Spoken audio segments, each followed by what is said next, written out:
उपस्थित सर्व मान्यवर, माझ्या उपस्थित सर्व मोठ्या संख्येने महिला भगिनी आणि आमच्या ओतूर आपल्या बेलामधले सर्व ग्रामस्थ, आज अत्यंत चुरशीची निवडणूक ही जिल्हा परिषद आणि पंचायत समितीच्या माध्यमातून आपण आज पुढे येत आहे. निवडणूक लागल्या, प्रचाराला सुरुवात झाली आणि आपल्यावर एक आघात झाला की अजितदादा आपल्यामध्ये एक अपघातामुळे राहिले नाही. ज्या दिवशी ही घटना घडली त्या दिवशी मी राजुरीच्या जिल्हा परिषद गटाच्या परिसरामध्ये दौऱ्याला होतो आणि माहिती मिळाल्यानंतर आपल्या सगळ्यांचीच पायाखालची वाळू सरकली आणि तो दुःखाचा डोंगर खूप मोठ्या प्रमाणात कोसळला. दादा आपल्यात नाही ही कल्पना आपण करूच शकत नाही. 3 दिवस मी बारामतीला होतो आणि 3 दिवस बारामतीमध्ये सर्व पवार कुटुंबावर भेटल्यानंतर प्रत्येक व्यक्तीने मला तिथले सांगितलं, मग सुप्रियाताई असतील, पवारसाहेब असतील, रोहित पवार असेल, सुनीतारावईंनी जे आता उपमुख्यमंत्री झाले ते असतील, त्यांनी सांगितलं की हे जे उमेदवार उभे केलेत ते आदरणीय अजितदादा पवारांनी उभे केलेले आहेत. असं खचून चालणार नाही. मैदानात आणि रणांगणात आपल्याला उतरावंच लागेल. अशी जर आव्हानात्मक परिस्थिती अजितदादांच्या भोवती आली असती तर दादा काही डगमगले नसते, ते पण मैदानात उतरले असते. पुन्हा आपण सर्वजण अजितदादांच्या पायीक आहोत आणि मग अजितदादाचं पायीक ह्या नात्याने तुला पण तिकडे जायला लागेल, लोकांबरोबर विश्वास निर्माण करायला लागेल. या भावनेने आम्ही सर्वांनी ठरवलं की निवडणुकीला सामोरं तर जायचंच, पण कुठल्याच प्रकारच्या इथून पुढं वाजंत्री, फटाके, मोठे मोठे जे भोंग्याच्या गाड्या फिरतात तशा प्रकारचं सांगाडोंगात प्रचार करायचा नाही, कारण आपल्यावर एक दुःखाची छाया आहे. आपण पाहिलं असेल की इथं आता भोंग्याची गाडी गेली, ठीक आहे, प्रचाराचा प्रत्येक पक्षाचा भाग आहे, कोणाला काय करायचं असेल ते करू द्या, पण आज आपल्याला पुढं जायचं असेल, अजितदादांना खरी श्रद्धांजली व्हायची असेल तर हे 2 उमेदवार आपल्याला मोठ्या मताधिक्याने निवडून दिलेच पाहिजे. आजपर्यंत बेला आणि पंचकृषीच्या इतिहासामध्ये अनेक निवडणुका झाल्या. मागची जिल्हा परिषदची झाली, ग्रामपंचायतच्या याच्या आधीची झाली, आमची आमदारकीची झाली, याच्या आधी लोकसभेची झाली. वेगवेगळे स्थित्यंतर आपण सर्वांनी पाहिलेत. इथं उपस्थित सर्व बेल्ल्यातले राजकीय नेते आहेत. वेगवेगळ्या ठिकाणी वेगवेगळे पाऊल आपल्याला उचलावे लागले होते. हे जे 2 उमेदवार उभे केले, स्नेहलताई शेळके आणि पांडुरंग साळवे, या दोघांना माझी निवडून द्या अशी नम्रतेची आणि एक आतक करून म्हणजे हक आहे. आज आपण मोठ्या संख्येने महिला इथं उपस्थित झालेल्या आहेत. मला तुम्हाला विनंती करायची की लाडक्या बहिणीची योजना खरी कुणी चालू केली असेल तर ते अजितदादा आणि आदिती तटकरेंनी चालू केली. या बेल्यातल्या परिसरामध्ये जे लाखो आणि कोट्यावधी रुपयाचं विकास कामं जी केली, प्रत्येक धर्माची केली, ती कुणी केली असेल तर मी माध्यम आहे, पण ती अजितदादा पवारांनी केलेली आहे. हा बेला जेजुरीचा हायवे असेल, हा बेल्याचा बायपास असेल, बेल्यातले नवीन बेला प्रादेशिक पाणी पुरवठ्याची योजना असेल, या बेल्यामध्ये जे छोटे छोटे देवस्थानाचे कामं असतील, पार धोंडीबाब पिंगट यांच्या स्मरणार्थ आम्ही जे सभागृह बांधला तो पण अजितदादा पवारांनीच दिलेला आहे. ते स्मशानभूमीच्या परिसरामध्ये असेल, बैलगाड्याचा घाट असेल, तुम्ही माझ्याकडे यायचं आणि मी काम करायचं. कोणाच्या जीवावर केलं? या माणसाच्या जीवावर केलं आणि तो माणूस आपल्यामध्ये नाही.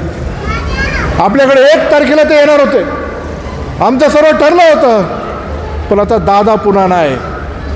पण दादाने निवडलेली माणसं आजपर्यंत अनेकांना तिकीट दिली, मला पण आमदारकीचं तिकीट दिलं होतं, पण आता परत अजितदादा कोणाला तिकीट देऊ शकणार नाही. हे जे उमेदवार आहेत हे अजितदादांची लास्ट आणि शेवटचं तिकीट देऊन उभे केलेले उमेदवार आहेत. याच्यानंतरही निवडणुका होतील.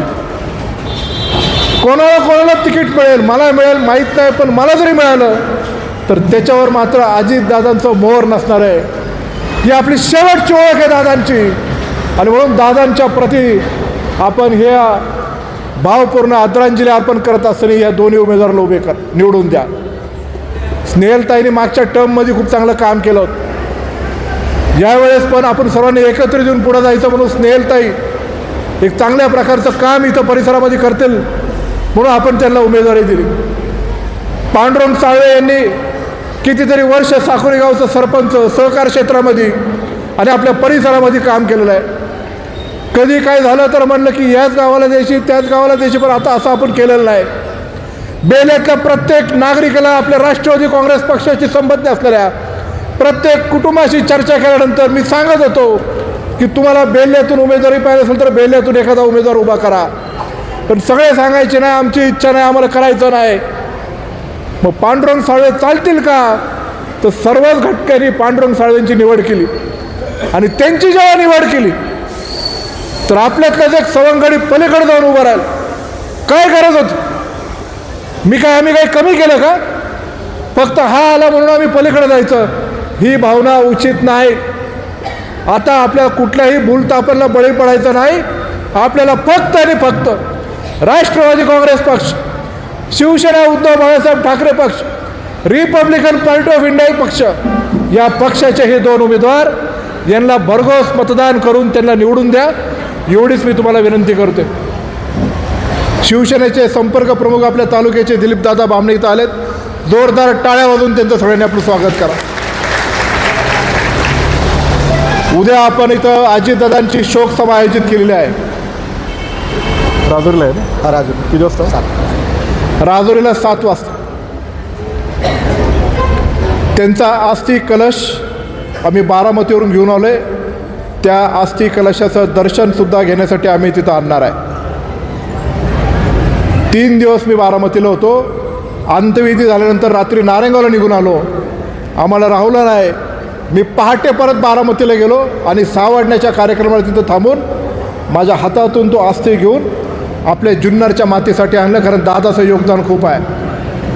मी नंतर त्यांच्या नावाने एक वृक्षारोपण किंवा वृक्ष लागवड करणार आहे की त्यांच्या स्मरणार्थ, जसं वल्लभशेठ बेनके साहेबांचं आम्ही जिथं केलं आहे तिथं करणार. तर उद्याची शोकसभा इथं आयोजित केली असल्यामुळं हजारो शेतकरी, हजारो माझ्या महिला भगिनी तिथं उपस्थित राहणार आहे. आणि मला राजुरीतल्या सगळ्यांनी मागणी केली की आम्हाला त्या अस्थि कलशचं दर्शन घेण्यासाठी आणावं. तर मी स्वतः त्या अस्थि कलश घेऊन येणार आहे. तुम्ही सर्वजण तिथं मोठ्या संख्येने उपस्थित राहावं अशी मला तुम्हाला सर्वांना नम्रतेची विनंती करायची. निवडणुका येतील जातील, पुढं अनेक जिल्हा परिषद सदस्य होतील, अनेक कोण आमदार होतील, पण ही निवडणूक मात्र दादाची आहे. या अजितदादाला मतदान करण्यासाठी घड्याळाच्या चिन्हासमोरला आपण बटन दाबावं, एवढीच मी आपल्याला तुम्हाला 7 तारखेला मतदान जेव्हा येईल तेव्हा एकच मशीन असणार आहे. ते डेमो मशीन आहे, डेमो मशीन होतं ना तुमच्या? मशीन होतं ना, मशीन एकच मशीन आहे. त्या मशीनवर वरती पांढरी चिठ्ठी जी आहे त्याच्यामध्ये जिल्हा परिषदचे उमेदवार आहे. जिल्हा परिषदचे उमेदवार स्नेहलताई शेळके कितव्या नंबरला नाव आहे? 2 नंबरला स्नेहलताईचं नाव आहे. घड्याळाचं चिन्ह बघून त्याला बटन दाबा. नंतर आपली गुलाबी चिठ्ठी आहे पंचायत समितीचे उमेदवार. पांडुरंग साळवेंचं नाव कितव्या नंबरला आहे? कितव्या नंबरला आहे? ते पण 2 नंबरला आहे. 2 नंबरचं घड्याळाच्या चिन्हासमोर बटन दाबा आणि चांगल्या प्रकारची आपली सगळ्यांची सेवा करण्याची संधी या 2 उमेदवारांना द्या. मी सर्व महिलांना तर आवाहन करतोच, पण बेल्ला आणि परिसरातले सर्व वल्लभशेठ बेनके साहेबांवर प्रेम करणारे, माझ्या कुटुंबावर प्रेम करणारे, मला तुम्हाला पुन्हा एकदा विनंती करायची.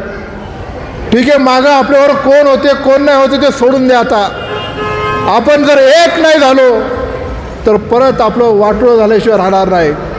काही करून आपल्याला हे 2 उमेदवार घड्याळ चिन्हाचे निवडून आणायचे म्हणजे आणायचेच, एवढं तुम्ही लक्षात ठेवा.